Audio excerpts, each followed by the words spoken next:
Mathematics 9th class chapter 3 logarithms. Important definition. Define logarithm.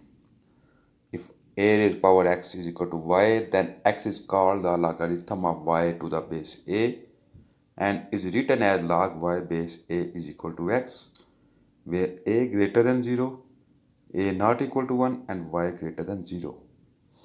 Logarithm की definition क्या है कि a की power x is equal to y हो तो हम कहते हैं log y base a is equal to x।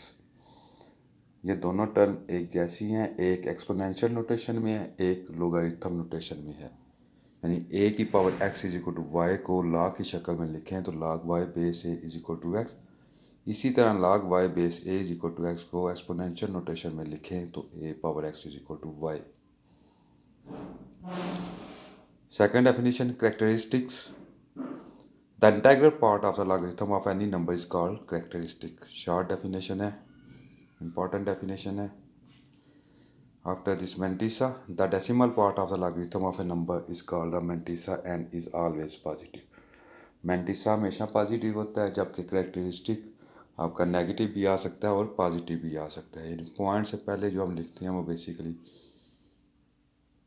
Characteristics होता है और पॉइंट के बाद वाला जो नंबर होता है उसको हम मैंटिसा कहते हैं। एंटी लॉगरिथम, लॉ का उलट।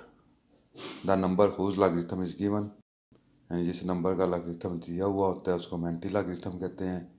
अगर हमारे पास y log y base a is equal to x हो तो हम कहते हैं y is equal to antilog x, यानी लॉग को दूसरी तरफ शिफ्ट करते हैं तो वो एंटी लॉग बन जाता है।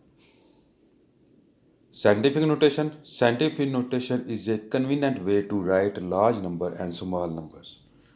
A number written in the form a cross 10 raised power n, where a less than equal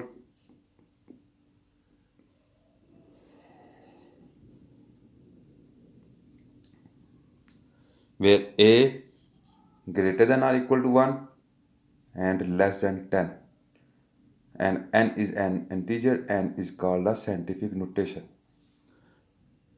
Scientific notation बहुत बड़े नंबर या बहुत छोटे नंबर को आसानी से लिखने के लिए इस्तेमाल की जाती है। इसमें हम नंबर्स को a क्रॉस 10 की पावर n में लिखते हैं और a की वैल्यू हमेशा 1 के बराबर या 1 से बड़ी होनी चाहिए और a 10 से छोटा होना चाहिए। Common or Brigg's algorithm. If the base of a logarithm is taken as 10, then it is called common logarithm or Brigg's algorithm. यानी अगर आप बेस में 10 लेंगे तो हम उसको कॉमन लॉगरिथम कहेंगे। Napier logarithm. If the base of logarithm is taken as e, अगर आप लॉगरिथम की बेस e लेते हैं तो हम उसको Napier logarithm या Napier logarithm कहते हैं। Thanks for watching. Like and subscribe for more updates. Allah Hafiz.